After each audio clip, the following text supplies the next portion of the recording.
The next members of the International Space Station crew all believe that their 6-month mission is an important part of the work that's needed to help human beings continue to explore well beyond their home planet.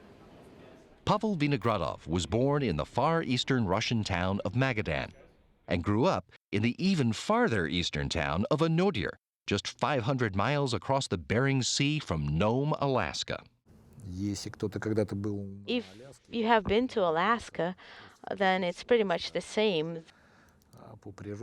The nature is just fantastic. Of course, the climate is very harsh, 8 months of winter, lots of snow and ice, but I love it. I enjoy it.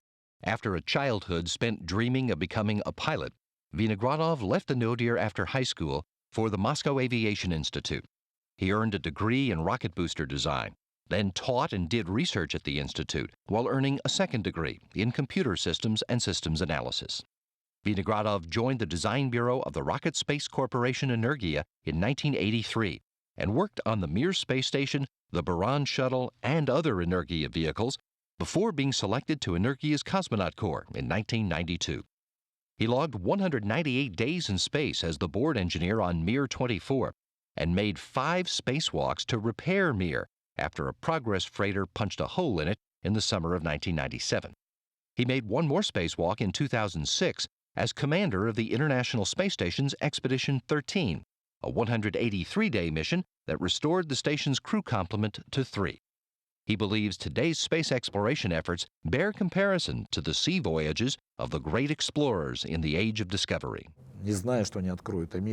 People who were exploring the Earth did not know that they will discover America in 4 months, for example. The risks were great. But I have no doubt that, likewise, we, as those explorers, we need to explore space. Retired Russian Air Force Lieutenant Colonel Alexander Misurkin is a product of Western Russia. Born in Yurshichi in the Smolensk region and raised a couple of hundred miles away in Oryol. He calls his childhood a typical one and says even as a young boy, he wanted to go places no one had been to before. I wanted and decided to be a cosmonaut when I was a little boy. When I was a 13 years old guy, I went to the aviation club. There I made parachute jumping. There I was flying on gliders. Becoming a pilot was next on his list. After school in Oryol, Misurkin went to the Kasha High Air Force Pilot School in Volgograd, then finished his pilot training at the Armavir Military Aviation Institute in Krasnodar in southern Russia. He spent the next 7 years in the Russian Air Force as a pilot instructor at the Krasnodar Military Aviation Institute before being selected as a cosmonaut in 2006. Misurkin shares the philosophical view of the Russian rocket science pioneer Konstantin Tsiolkovsky, who believed that Earth is the cradle of humanity, but that mankind can't stay in the cradle forever.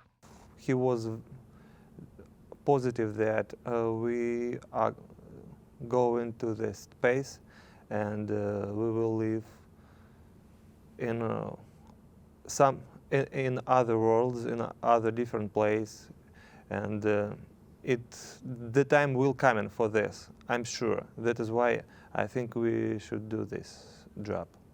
U.S. Navy Commander Chris Cassidy is a native of Salem, Massachusetts, who grew up in York, Maine, on the Atlantic coast. He was aware of the space program as a young boy, but admits he wasn't particularly interested. I was just like every other boy. I mowed lawns, had a couple odd jobs in restaurants and things in the summertime, but that was all to really pay my gas to drive to the basketball court. Cassidy left York after high school, first for a year at the Naval Academy Prep School, and then on to Annapolis, where he earned a bachelor's in mathematics. Next stop was San Diego to begin training in special operations as a Navy SEAL. After 4 years stationed in Virginia, he earned a master's in ocean engineering at MIT. And about that time, he became aware of a fellow Navy SEAL who had had a similar career arc to his, astronaut Bill Shepard. So one day I actually met him or called him, and he gave me some great information, and I thought, you know what, that sounds really like a really fun job. I think I'd like to do that. So I was probably 26 or 27 when the idea first popped into my head. Cassidy applied, but didn't get the call from NASA. The next year, just weeks after September 11th, the SEAL platoon he commanded did get the call, and he was deployed to the Afghanistan region before the 1st of October. He returned home to another posting in Virginia, and he was selected for the astronaut program in 2004, just days after coming home from a second deployment to Afghanistan. Cassidy made 3 spacewalks on his first trip to the International Space Station on the 2009 Space Shuttle mission that delivered the components to complete construction of the Kibo Laboratory Complex. He's enthusiastic about his part in laying the groundwork for some future generation of Earthlings to fulfill their destiny to find a new home in space.